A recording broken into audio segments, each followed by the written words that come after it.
Last night as I lay dreaming of pleasant days gone by, me mind been bent on rambling, to Ireland I did fly.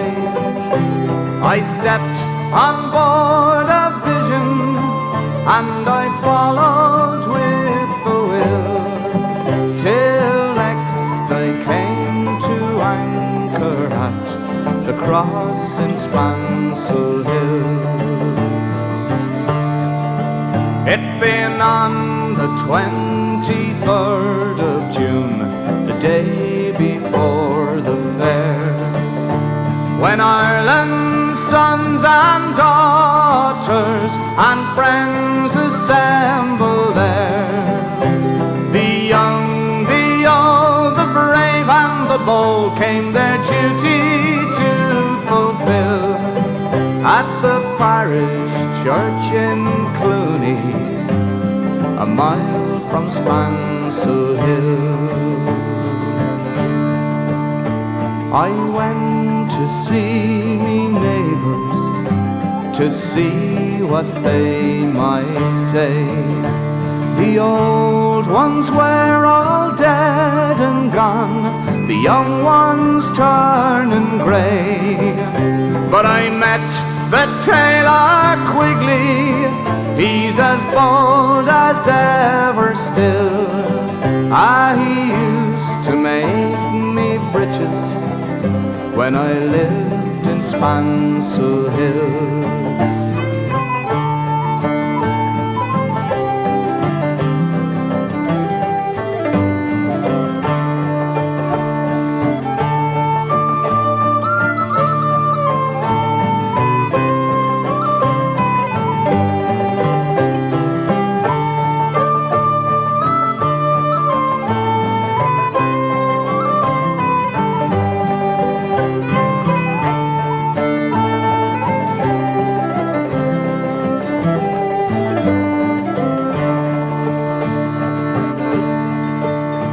I paid a flying visit to my first and only love.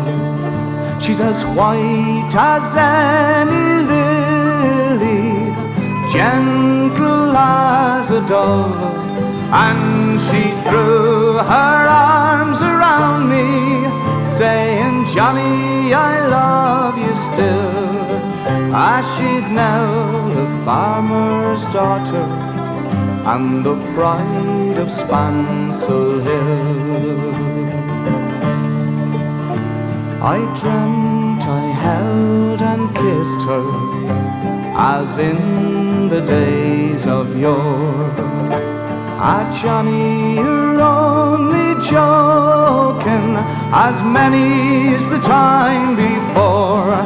Then the cock, he crew in the morning, he crew both loud and shrill. I awoke in California, many miles from Spansel Hill.